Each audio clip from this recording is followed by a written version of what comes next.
স্বাগত সবাইকে ডিবিসি নিউজের বিশেষ আয়োজন মিট দ্য এনভয়। আপনাদের সাথে আছি আমি ইশরাত জাহান উর্মি। আমার সাথে আজ স্টুডিওতে উপস্থিত আছেন বাংলাদেশে নিযুক্ত ভারতীয় high commissioner Vikram Kumar Doraiswami. Welcome his excellency. Thank you. আজ 6 ডিসেম্বর 1971 সালে মুক্তিযুদ্ধের সময় এই দিনেই বাংলাদেশকে আনুষ্ঠানিক স্বীকৃতি দিয়েছিল ভারত। লোকসভায় দাঁড়িয়ে ভারতের প্রধানমন্ত্রী ইন্দিরা গান্ধী জানিয়েছিলেন একটি স্বাধীন দেশের অভ্যুদয়ের পটভূমি, জানিয়েছিলেন বাংলাদেশের জনগণের প্রতি ভারতের সহযোগিতার কথা। আজ সেই 6 ডিসেম্বরকে স্মরণ করে বাংলাদেশ ভারত সম্পর্কের বিষয়ে আলোচনা করব ঢাকায় নিযুক্ত ভারতের হাইকমিশনার বিক্রম দোরাইস্বামীর সাথে। দর্শক, অতিথির সুবিধার্থে আমাদের আলোচনাটি হবে ইংরেজিতে। Dear viewers, let's have a glimpse at some recent activities of the active High Commissioner. Succeeding Riva Ganguly Das, India's newly appointed High Commissioner to Bangladesh, Vikram Kumar Doraiswamy, arrived in the country on October 5 this year to take up his assignment. Unlike 16 other High Commissioners, his arrival was a bit different. Instead of air links, he stepped into Bangladesh across the Tripura border via Brahmanbaria's Akhaura International Immigration Checkpost before heading for Dhaka from there.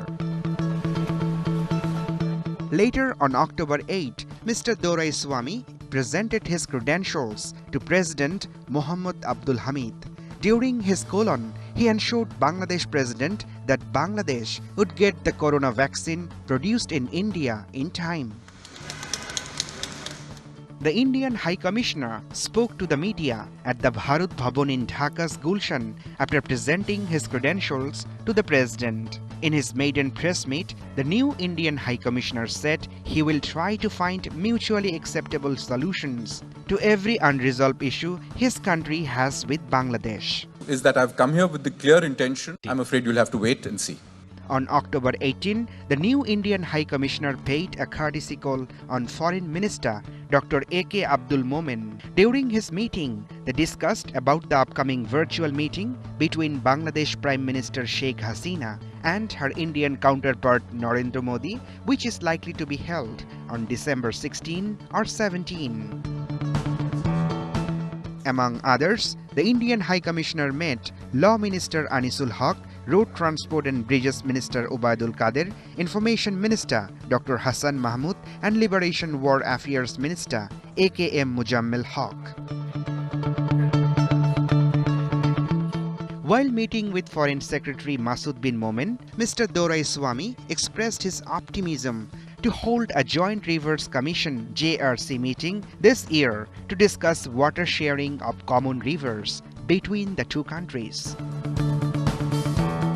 The active Indian High Commissioner also took a quick and urgent initiative to resume the air flights through special air bubble arrangement between the two countries. It helped many Bangladeshis who needed to travel to India, especially to get medical attention. As we did, as I promised, we did regular visas, then we did student visas, visit visas. Everything is now open with the exception of tourist visas. So at least those who need to go urgently can travel now. Very recently, the Indian High Commissioner to Bangladesh visited Benapol Petrapol land port to observe the advantages and disadvantages of import and export trade activities and passport passenger travel with India through Benapol land port. We hope Vikram Kumar Doraiswamy, who previously served as political counselor to United Nations in New York and an ambassador in South Korea and Uzbekistan, would take his new role in Bangladesh to a new and positive height. So it's your journey in Bangladesh. Welcome again in our studio. Mr. Doraiswamy, today, 6th December, is a very memorable day for us because on this day, 1971, India recognized us, Bangladesh, as a sovereign country, independent country. How would you evaluate the day? Well, of course, that day came after much struggle by the Bangladeshi people. So it wasn't a sudden matter.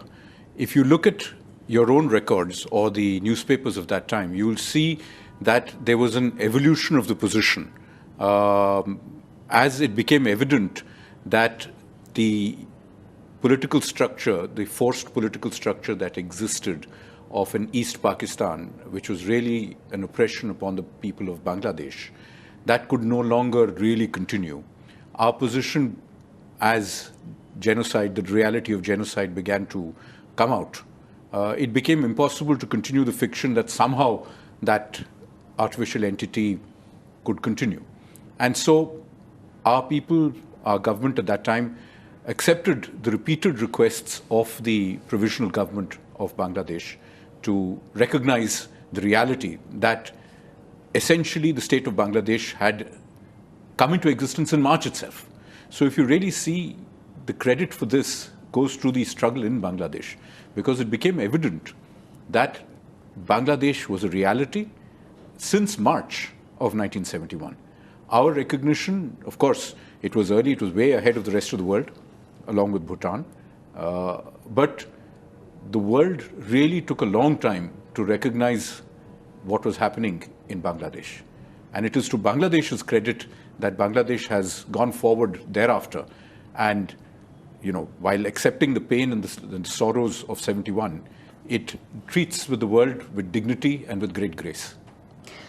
And we are all aware about your people contribution in our liberation war. Would you please enlighten us the role of their contribution, both civilians and armies? Well, look, it's something I have said before here in Bangladesh. I think it's important for every Indian to recognize that the struggle for the creation of Bangladesh is, of course, first and foremost, a Bangladeshi people's war. It was the people of Bangladesh who stood up. It was the ordinary people, students, women, children, intellectuals, and of course, the Mukti Bahini. The Mukti Bahini was formed by ordinary Bangladeshis. It wasn't some magical force that had come from somewhere else. It was rooted in the soil and the people of Bangladesh. So, to that, the support that the people of India gave, it came from the heart, because when millions of people started streaming across the border, when the stories of genocide started coming out, the ordinary people of India, who anyway had great cultural and other affinities with Bangladesh, couldn't be stopped from supporting the people of Bangladesh, offering ordinary help, offering water. I saw in the museum today a wonderful photograph, the Liberation War Museum, and I urge everybody to go and see that museum. It is a brilliant museum of shoeshine boys in Bombay, which is about as far away from Bengal as anything could be in the subcontinent, offering to contribute one day's wage to the struggle for Bangladesh. These are boys, children, street children, who had nothing. But even they recognized that this is a human tragedy of our times. The military struggle came really later. And in my own personal story, my own father was a fighter pilot. He was in 1971 operating in the Western sector. So he served in the Liberation War. That's great. But of course, on the Western sector. Same war, same country. But the military struggle is the struggle which was taken forward in the full support of the people of India. It wasn't that the military struggle was something separate. The people of India were fully behind the struggle for Bangladesh, as reflected in Parliament resolutions and Parliament statements in April of 1971 itself. So the people of India were consistently behind the people of Bangladesh, and it was the people of Bangladesh who led the struggle. And now I want to ask about our recent relation, Indo-Bangla relation. We all know that Indo-Bangla relation is just passing a golden time. All of our stakeholders, our government officials, and your side's people, just like tell like this: we are passing a golden time, a new era. But following the outbreak of Corona pandemic, it's a new world. Yes. We know. And do you think any significant change has taken place? In a sense, the COVID pandemic has created some new realities. It has become difficult for us to continue globally with things that we considered normal. You can't just jump onto an aeroplane and go somewhere. Now you have to be much more careful. You have to have COVID testing. The world is a more in a more challenging time, let's say. Of course, in every challenge, there is something good that comes out of it. Put it this way, during 71, the adversity that the Bangladeshi people felt, it was because of the cooperation of friendly people, Indians included, that helped you tide over that period. Similarly, the COVID pandemic is an opportunity for the world to work together. It's an opportunity for all of us to share knowledge, to work on vaccines, to share ideas of how to handle this pandemic. As Prime Minister Sheikh Hasina has said repeatedly, as our Prime Minister has also said, this is an opportunity for us all to work together for the benefit of humanity. So yes, it's a challenging time, but it's also a time when we should do more to help each other. And help is not a bad word. It's help. We all need each other's help. We all need each other's support. Bangladesh has capacities that it can deploy towards production of vaccines, as Prime Minister Sheikh Hasina said. And this is something we can do. We are looking at vaccine production in India, vaccine development in India, and in the region, in our South Asian region, Bangladesh is the only other country where there is vaccine production capacity along with us. So we can do these things together. So I think we should look at this year, 2020, a terrible year that it has been.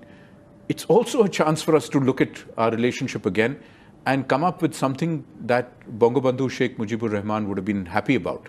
That, again, our nations are together in dealing with a new challenge. And what about political relations? It's just coronavirus and vaccine, but what about political relations? Political relations. Look, as far as we are concerned, we have the greatest trust and faith in a Bangladesh that is rooted in the values and principles of 1971. And Prime Minister Sheikh Hasina embodies that. She leads Bangladesh by force of her example. So we think the relationship is in a very sound footing. From our point of view in India, there is complete consensus about the importance of Bangladesh to us. Every political party recognizes that Bangladesh is our most important neighbor. And we will continue to do our best to raise the partnership further ahead. Though we just tell that we have passing golden time, we have very good relationship, but frankly speaking, a significant people in our country hold anti-Indian sentiment. They have three major issues, you know. I think you know very well, and these are trade gap, these are border killings, and these are obviously Tista agreement. My question is, would you please just tell me why solution to these issues is not yet to come? Right.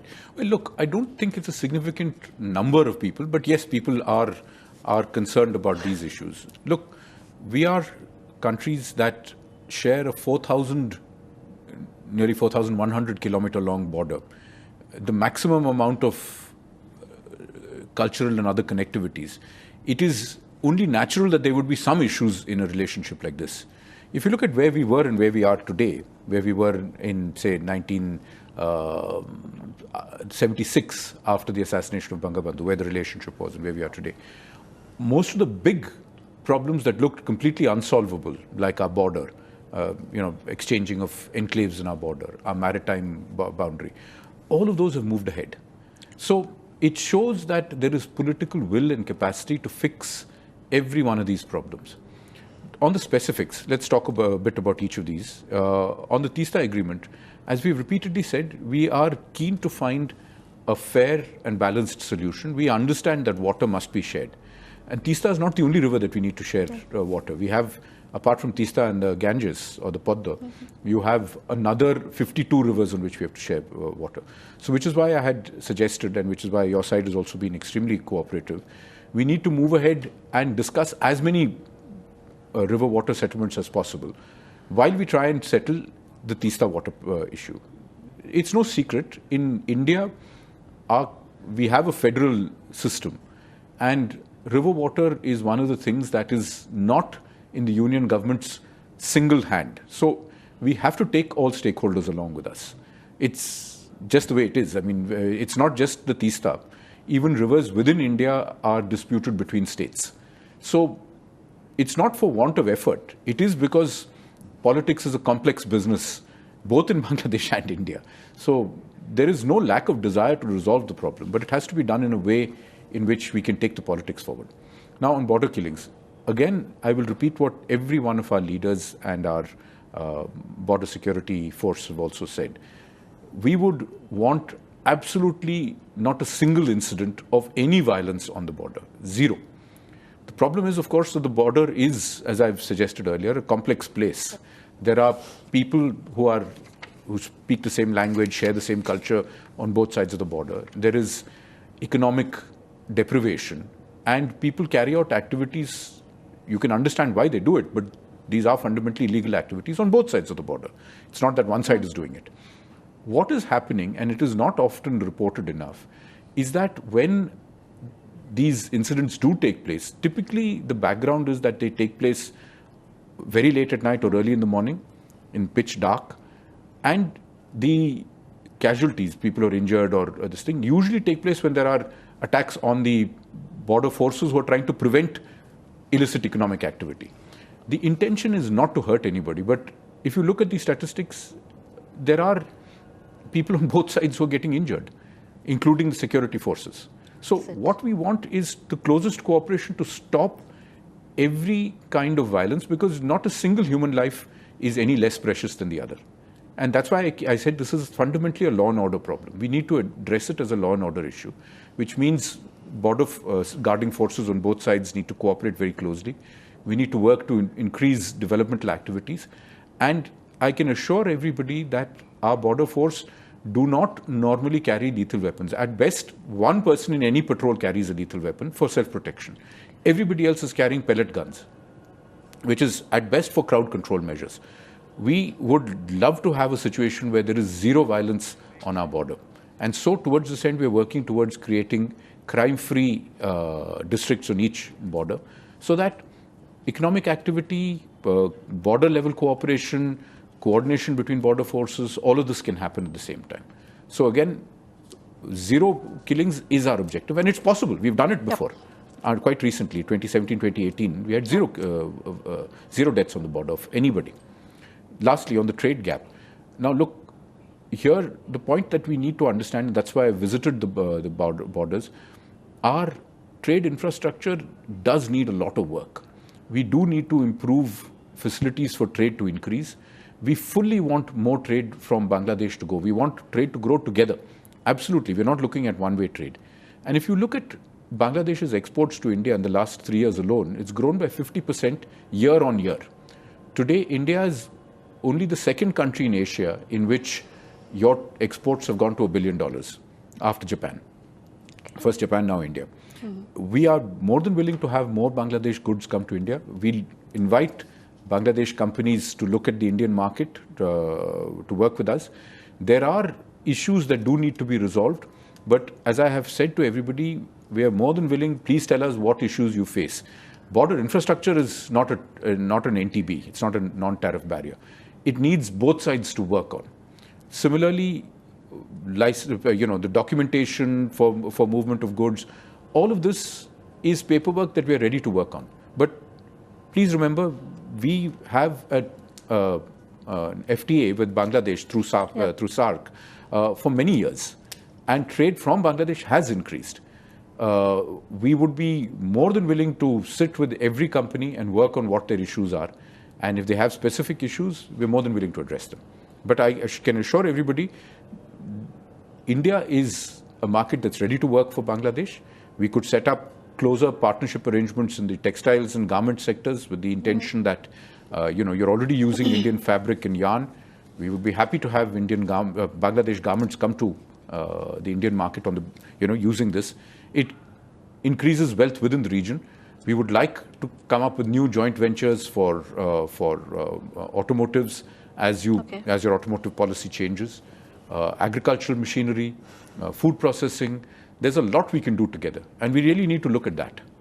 And among the three issues, the three pending issues, if we ask just solve one, which one in your tenure, if we ask? Look, I mean, as a diplomat, my job is to try and fix all problems. So I would like to, of course, do all three. But I think... Top priorities, what? My top priority, look, I don't want to choose from among these. Each one of these has its own emotion. If I say border killings, people will say, why not Tista? If I say Tista, then people say, why not trade? We will work on all three. Any one that we get success on is a good thing. I don't think if I prioritize one to the exclusion of others, it will only empower people to say that India is actually not interested in solving all three. We are interested in solving everything. We don't want issues in our relationship with Bangladesh. Some of our critics believe that the stand of India regarding solving Rohingya issue is not clear yet. Can you explain this matter? Okay, look, I'm surprised by that because quite honestly, we have repeatedly said in public fora and at the highest levels that we greatly admire the generosity of Bangladesh and specifically the difficult decision taken by Prime Minister Sheikh Hasina to immediately offer your hospitality to so many displaced people from Arakan state. Second, we have clearly said that the solution to this must be found quickly, and the fundamental solution is safe, sustainable, and secure repatriation of the displaced people back to their homes in Rakhine State. Essentially, in that we say that this should be done as quickly as possible, based on the agreement of the two countries, Bangladesh and Myanmar, to whom we are the only land neighbors. So obviously we are fully concerned about this. Why wouldn't we be? And as being facilitated by the United Nations, various agencies of the United Nations.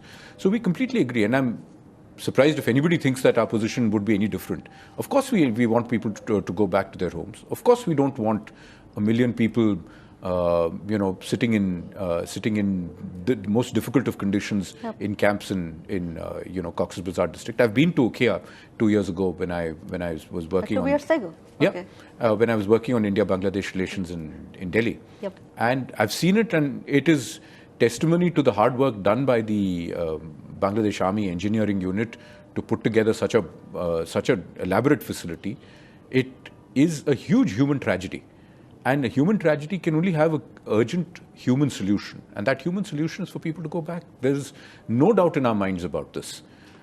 As to what we're doing, we have repeatedly said that our approach to the problem in this case is to facilitate a solution by talking to the government concerned, in this case Myanmar, at all levels, but talking to them privately to find out what it is that is needed to help.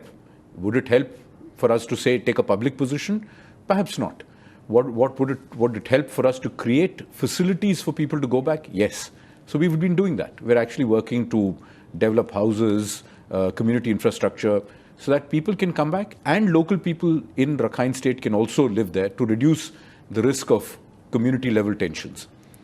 We will do everything we can to facilitate finding the right solution as neighbors to both countries. So, what I'm trying to say by that is that we are most affected by what will happen there. There is absolutely no doubt in our minds that this problem will hurt Bangladesh, it will hurt Myanmar, and it will hurt us too if it stays forever. So there should be no doubt about our position on this. Yeah, but our people just want your government pressurized politically in But we're doing that. We're just not doing it publicly. That's the only difference. It's just time to take a break. Thank you. Please stay with me. We are coming with short break. দেখছেন বিশেষ আয়োজন meet the envoy. স্টুডিওতে উপস্থিত আছেন বাংলাদেশে নিযুক্ত ভারতীয় high commissioner Vikram Kumar Doraiswami. একটা বিরতি নিচ্ছি, সঙ্গেই থাকুন। স্বাগত আবারও ডিবিসি নিউজের বিশেষ আয়োজন মিট দ্য এনভয়। আপনাদের সাথে আছি আমি ইশরাত জাহান উর্মি। আমার সাথে আজ স্টুডিওতে কথা বলছেন বাংলাদেশে নিযুক্ত ভারতীয় high commissioner Vikram Kumar Doraiswami. Mr. High Commissioner, so far we know that our Prime Minister Sheikh Hasina and your Prime Minister Narendra Modi virtual meeting will be held on 17 in this month. Could you please give us an idea about the agenda and what's the outcome of the meeting? Well, look, about the outcome, that's at a pay grade higher than mine, so best I don't say what my biggest boss is going to say. But look, these are two leaders who are good friends, and they head countries, they lead countries that are the closest of friends. So they're meeting after many months because of the COVID pandemic. Our Prime Minister was to visit here in March for the start of Mujib Borsho. Unfortunately, that couldn't happen because of the pandemic. So there's a lot of stuff for them to catch up on. Bilateral relations, the way forward, the 50th anniversary of Bangladesh's liberation, programs for increasing our trade, our addressing issues, identifying new areas of cooperation, technology, sunrise industries. Many of these things are new areas of cooperation. And speaking personally, I think, business is a great area for future cooperation between both of us. There is also a need for our leaders to discuss where we are with regard to our efforts to combat this pandemic. And, are there more things that we can do together? I'm confident that there are. So hopefully the leaders will have more guidance for us, civil servants, officials, ministers, on what we need to do. I think the outcomes, as you will see, there should be some projects that will move forward. We hope that through the outcomes, we will set the agenda for the next year, which is a very big year, of course, for Bangladesh, but also for us, because your liberation war is the foundation stone of our friendship. So we are eager and excited to celebrate it with you, as we are to celebrate Mujib Borsho. As Prime Minister Modi said to Home Minister Asaduzzaman Khan when he visited India last August, August 2019, that Bangabandhu is, of course, Jatir Pita of Bangladesh, but he's also a hero for Indians. So honoring him is, we honor ourselves when we honor Bangabandhu. So many things for them to discuss. Okay, and Bangladesh has been treating India as a role model in context in economic and ICT development. Do you think that now India has been slowed down to some extent? Well, look, the economy of India is also undergoing some amount of further structural transformation. There's been a lot of things that need to happen. For instance, management of the fiscal system, including banks and loans. These are important issues that affect not just India, but also affect other countries. So when you have a lot of bad loans, it becomes difficult for banks to lend more money. If you don't have lending, you can't have more investment going into the manufacturing cycle. So in a sense, we are slightly ahead in facing some of these problems. And everybody in the region is going to have to face them, not just in South Asia, but across Asia, because there's bad loans, for instance, is a problem for many countries. Similarly, because of COVID, demand for a lot of industrial goods has gone down. So there has been an impact there. But on the other hand, we are seeing an upturn in many other cycles.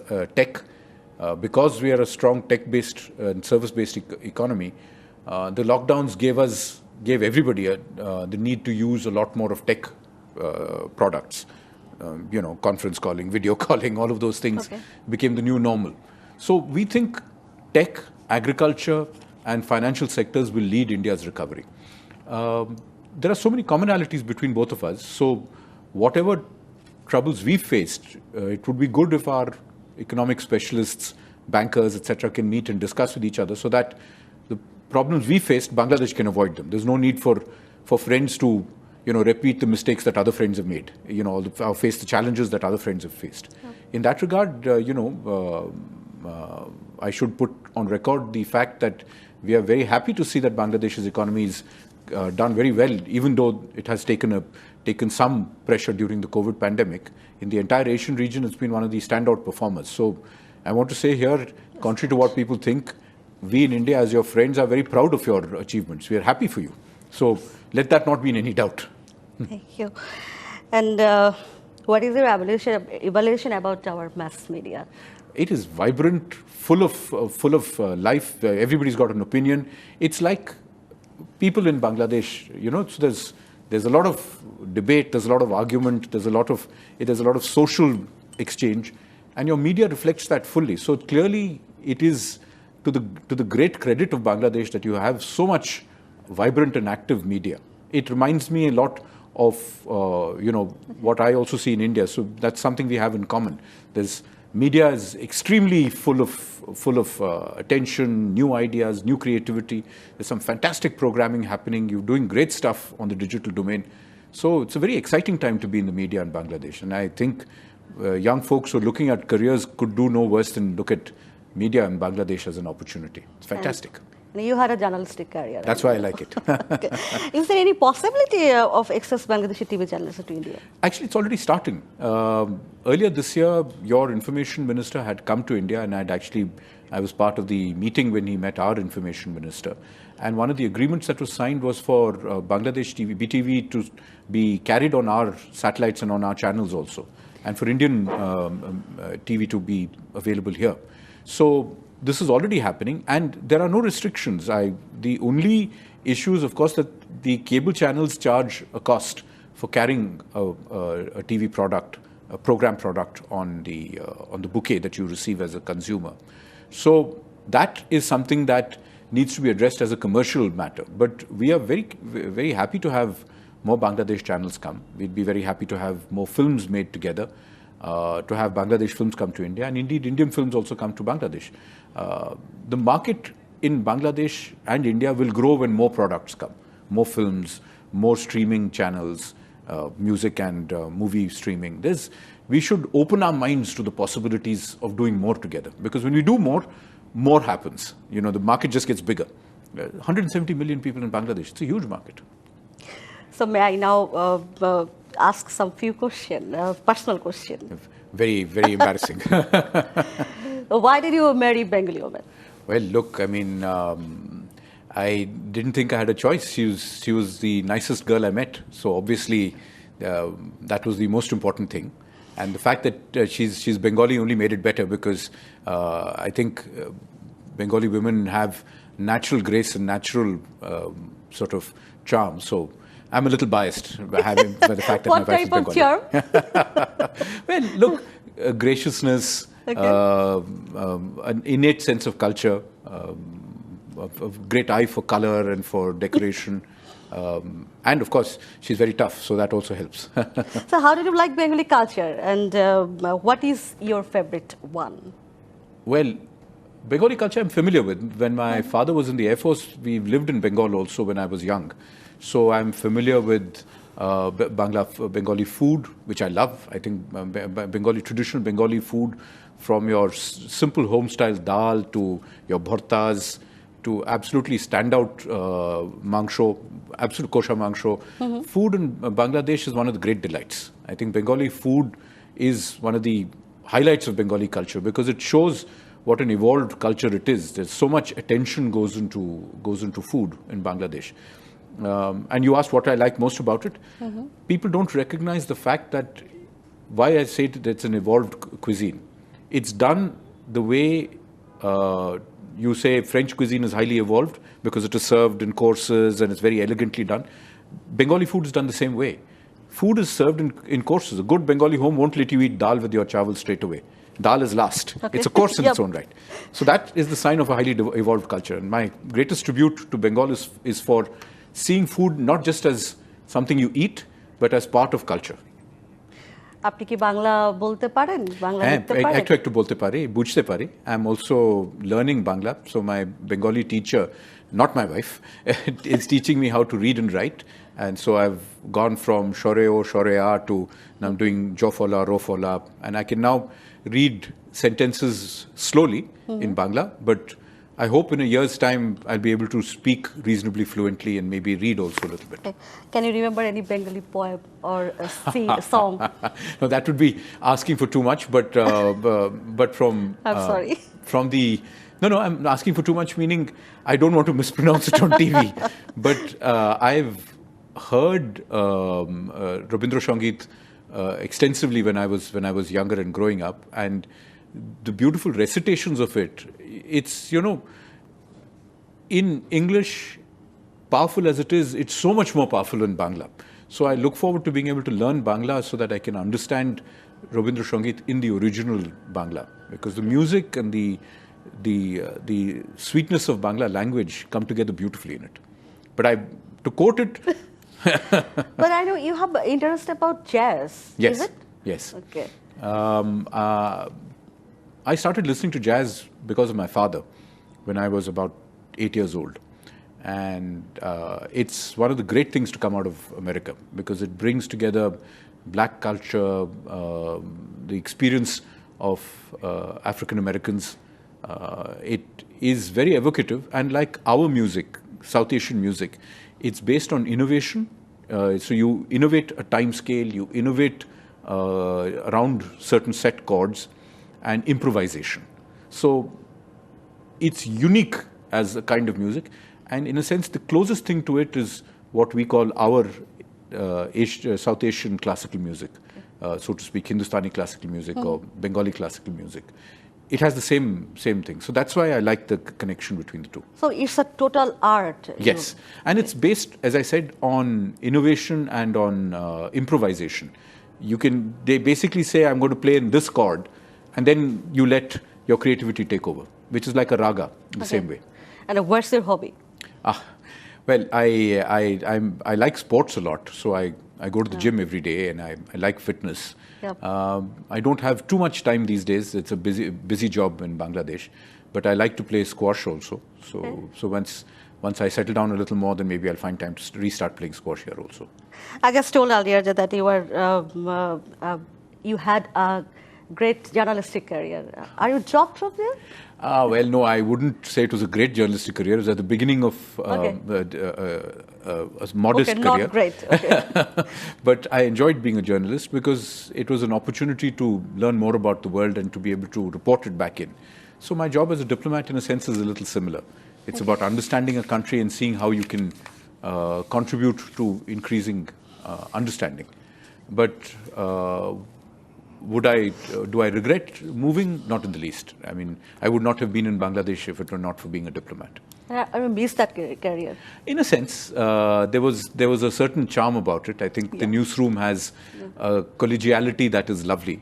In a sense, I see all of you here in your newsroom, and everybody has a certain camaraderie that is very nice. Okay. And what is your future plan after retirement? Squash, playing squash or... After retirement, I hope to do something that's relevant. Somewhere I can contribute back. We still live in a world in which it's considered okay for people to allow people to suffer, human beings to suffer, to leave children without education, to leave children without food. I'd want to do something not for government. I'd like to do something for whatever years God gives me on the planet after that. I'd like to be able to do something where I can say I've directly helped somebody's lives. Thank you, Mr. Doraisamy. We are just end of our program. Thank you for coming in our studio. Thank you so much. আশা করি যে পরে আমি বাংলা বলতে পারি। Thank you.